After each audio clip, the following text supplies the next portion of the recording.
Bonjour tout le monde, c'est Monsieur Duzix.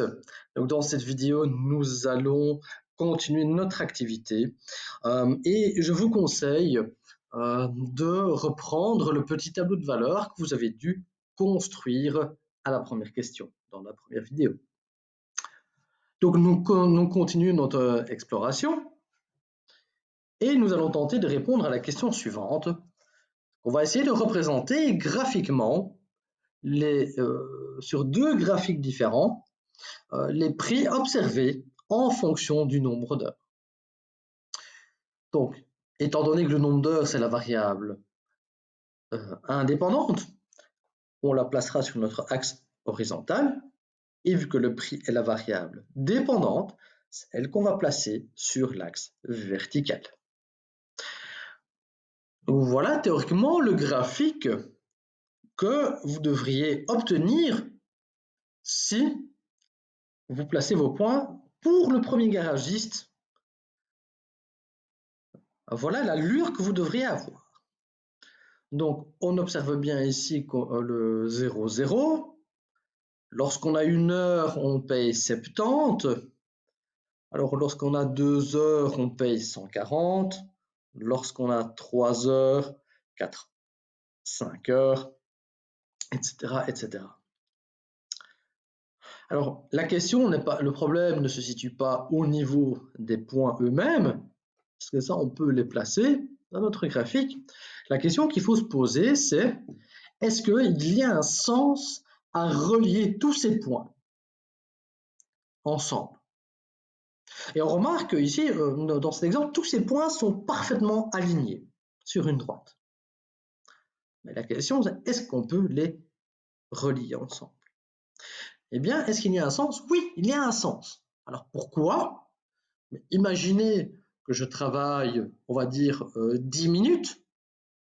Est-ce que je pourrais calculer un prix? Ben oui. Est-ce que si le garagiste travaille 10 secondes, est-ce que je pourrais calculer un prix? Est-ce qu'il y a un sens? Alors, théoriquement, oui. Que ce soit 6 heures, 10 heures, 20 heures, eh bien, je pourrais calculer un prix. Et donc, quel que soit le nombre d'heures ici que je choisis, entre 1 et 2, 2 ou 3, ou n'importe quelle valeur compris entre deux valeurs entières, eh bien, je pourrais calculer un prix. Et donc, quel que soit le point que je vais choisir sur mon axe horizontal, je pourrais placer un point dans mon graphique et on pourrait observer que ce point se trouve précisément sur la droite qui permet de relier tous les points. Et donc ça, c'est quand même une observation assez intéressante. C'est que, rappelez-vous, la formule qu'on avait trouvée pour calculer le prix en fonction du nombre d'heures, c'était une relation de multiplicité ou de proportionnalité directe. Et donc, c'était réellement, je prends un nombre et je le multiplie par le nombre d'heures. Dans ce cas-ci, 70 fois le nombre d'heures. C'est une relation de proportionnalité directe. Et qu'est-ce qu'on remarque d'un point de vue graphique? Rappelez-vous, les graphiques, ça représente plus ou moins la partie géométrique de ces équations. Eh bien, sur le graphique, d'un point de vue géométrique, eh bien, une relation de proportionnalité directe entre deux caractéristiques est décrite par une droite. Et ici, qu'est-ce qu'on remarque? Eh bien, cette droite a une particularité, c'est qu'elle passe par le point 0, 0. Alors pourquoi 0, 0? Parce qu'on avait observé que pour 0 heure de travail, on devait payer 0 euros. Qu'est-ce qu'il en est pour le deuxième garagiste? Donc, on va observer plus ou moins le même comportement. Remarquez bien que j'ai considéré les mêmes échelles. Alors remarquez ici que pour 0 heure de travail, j'ai bien 40. Pour 1 heure de travail, j'ai 100 euros. Pour 2 heures de travail, 160. Donc on représente tous les points qui se trouvaient dans notre tableau, hein, les coordonnées des 2 points, donc le nombre d'heures et le prix. Et de nouveau, est-ce qu'il y a un sens à relier ces points qui, réobservons-le, sont de nouveau placés, sont superbement bien alignés sur une droite? Oui, de nouveau, il y a un sens à considérer n'importe quel point intermédiaire, là, là ou là. Donc, quelle que soit la valeur que je choisis au niveau de mon axe horizontal, donc quel que soit le nombre d'heures de travail que je considère, de nouveau, est-ce qu'il y a un sens à considérer 3,1526 heures de travail? Théoriquement, je pourrais le considérer. Et donc, si théoriquement je peux le considérer, je peux donc lui associer un prix qui me serait facturé. Et ce prix, le point qui est associé à ces 3 heures et des factures de travail, ce point se situerait aussi sur cette droite. Remarquez la différence, il y a quand même une petite différence, c'est que là, la droite passe par 0, 0, et là, la droite passe par le point 0, 40. Et donc, de nouveau, on observe la même particularité que dans le premier graphique, à savoir qu'une relation de proportionnalité, qu'elle soit directe ou alors à constante près, eh bien, graphiquement, elle est décrite par une droite. Et alors, c'est ce qu'on va décrire, on va résumer ici. Quel est l'objet qui permet de représenter l'équation de P1? Eh bien, on a observé que c'était une droite. Et on a observé qu'elle avait comme particularité qu'elle passait par 0, 0.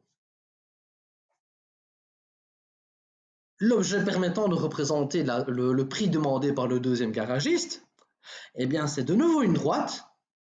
Et on a remarqué qu'elle passait par le point 0,40.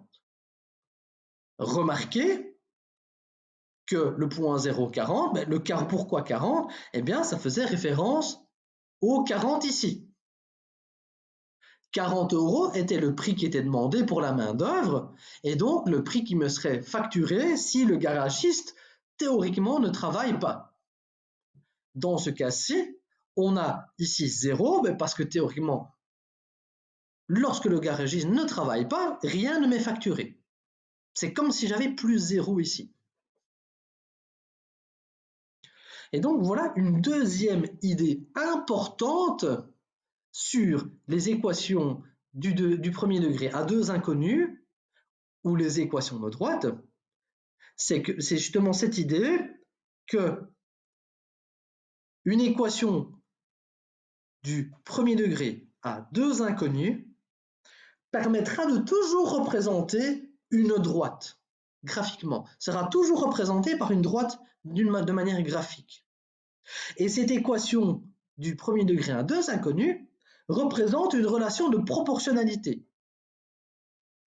Inversement, si on vous donne un graphique et que ce graphique est une droite, vous savez qu'il y a une relation de proportionnalité possible à constant près